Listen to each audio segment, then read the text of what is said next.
Nala, a vibrant, beautiful, and curvy brown-skinned girl who was 17 years old. She had long natural black hair and an aura of confidence. Finally, I'm going to college, she squealed and breathed in dusty air. It was the last day of school, but she still admired her tight-fitting, torn school uniform. Nala lived in the heart of Kibera, one of Nairobi's largest informal settlements. She came from a poor background and her family lived from hand to mouth. Lucky for Nala, she had managed to finish high school on a scholarship. Just like every other child, Nala had dreams of becoming a teacher, but life had other plans for her. Nala took a year break before college to help her parents. She began to work in other people's farms to save for her college tuition. It was as if the odds of life were against her.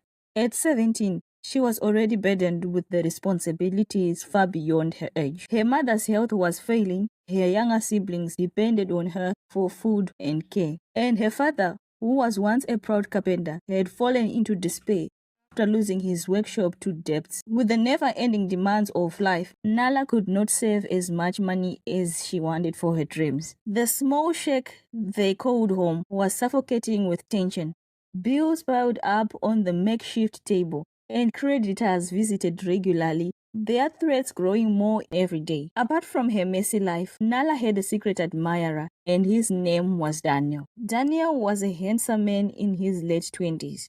He came from a rich and humble family in the neighboring community. Daniel had his eyes on Nala ever since she was in high school. Now that she had finished her studies, he began to hide behind the bushes, waiting for Nala to pass by and try to talk to her. Sometimes he would offer to help Nala with money, but she never accepted his offer. Rumors of Daniel and Nala began to spread like wildfire. In no time, her family knew about it. Days passed by.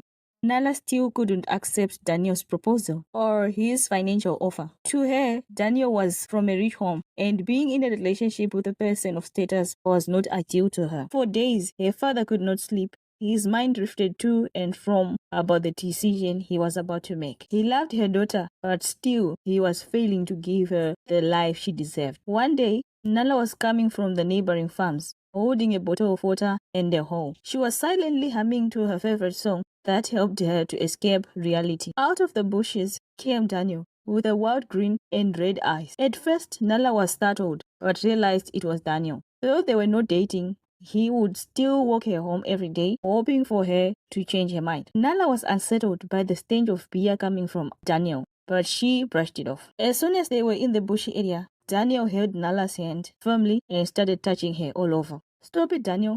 I will report you to my father," Nala shouted, trying to free herself from his grip. Their bickering noise attracted Mr. Sima, who was a friend to Nala's father. He was cutting firewood close to that area. Out of curiosity, Mr. Sima ran to the direction of the voices. He cleared his throat to gain the two's attention. With fear, Daniel let go of Nala's hand and ran off, leaving her rooted like a baobab tree. "It's not what it looks like, sir," she finally voiced out. "I know, but I also don't know what had been happening all these days. Reasons why I'm going to report you to your father," said Mr. Sima, walking away. Nala felt weak. Her legs began to shake and tears rolling down her cheeks.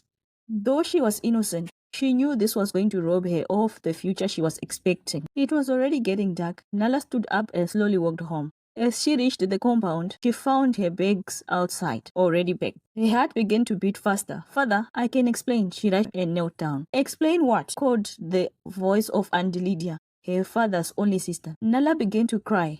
She couldn't defend herself. None was willing to hear her out. Aunt Lydia carried her bags and led her to Daniel's house. Daniel's family welcomed them and left Nala and Daniel alone to talk, while they also talked as adults. "It's all your fault," Nala kept repeating the words like a mantra. On the other hand, Daniel sat on the bed with his head bent low. Yes, he loved her, but he was not ready to marry, most especially this way. The door burst open and Auntie Lydia came in smiling. Daniel went out to give them privacy. "Nala," she said softly, her voice trembling, "I have spoken to the Winters.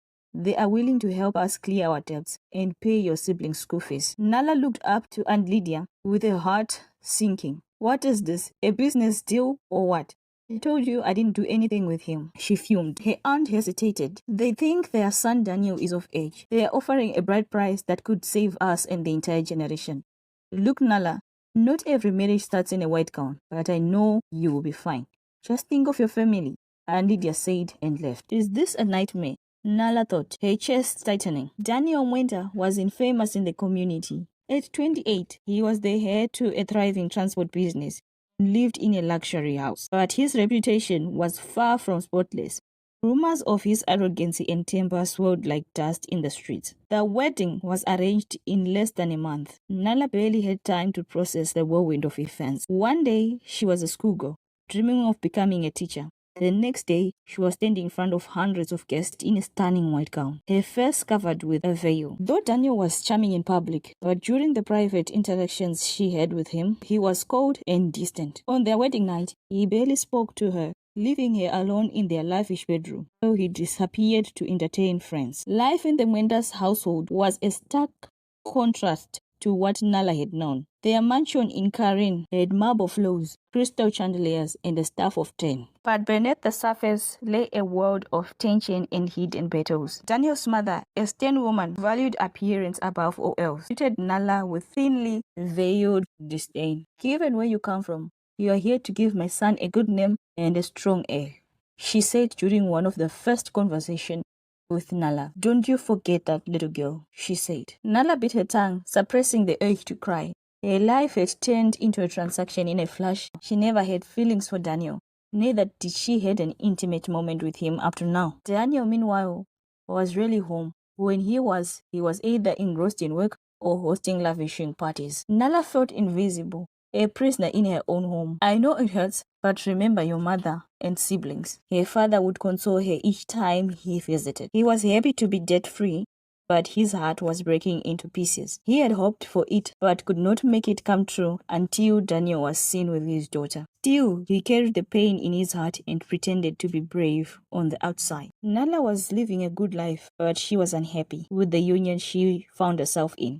One day, Nala stumbled upon a quiet corner of the mansion, a small green garden, tucked away in the backyard. It was filled with flowers she didn't recognize, and their scent intoxicated her. She started spending hours there, finding solace in the plants. One afternoon, Daniel found her there and her hands covered in soil. You like gardening? He asked, surprised. Startled, Nala nodded. It reminds me of home, she replied. Daniel sat down on a nearby bench. For the first time, he looked vulnerable. I didn't think anyone else used this place.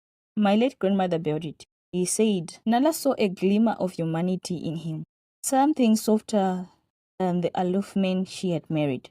Swiftly, he walked back to the house. Over time, they kept meeting in the garden, and they began to talk more, their conversation drifting beyond the formalities that had defined their relationship. Daniel confessed his struggles with the pressure of running the family business and living up to his parents' expectation. He apologized for ruining her life that led to their loveless marriage. Nala also shared her dreams of becoming a teacher and her love for literature. They slowly formed a friendship that made it easy for them to stay under the same roof. One evening, Daniel surprised her with a stack of books, African poetry to novels by various African authors. For your dreams, he said simply, and walked out. Nala knew of Daniel's relationship with Valerie, and their relationship couldn't be more than this. She was grateful either way. As their bond grew, for paparazzi pictures with him without resentment. She started to educate herself from home and making effort to become a better person. Nala convinced Daniel to visit Kibera with her, showing him the struggles her family and community. The experience humbled him, opening his eyes to a world far removed. Together, they started a foundation to support education for girls in informal settlements. Nala poured her heart into the project, using her story to inspire others. But their journey wasn't without challenges. Daniel's mother tried to undermine Nala at every turn she finds, insisting she focus on producing grandchildren for her than chasing idealistic dreams. The couple argued often, their differences flaring like storms, yet each time they found their way back to each other. As by the time Nala turned 20, she had become a force to be reckoned with. She had enrolled in an online university program and expanded their foundation to include vocational training for women. Daniel, inspired by her passion, started rethinking about his priorities, becoming more involved in philanthropy and building a life with her. They both decided to give love a chance and began to attend relationship sessions to heal and open up to the new beginning. The lessons that we get is you have to celebrate the freedom of choice that you have, because this is how some of our parents got married. They didn't get that chance to make a choice back then. Secondly, always inspire to improve yourself. Thirdly, forgive yourself, heal, and forgive those who have hurt you, and move on. In the presence of ups and downs, don't forget who you are and who you want to become. Thank you so much for listening. Remember, you're essential.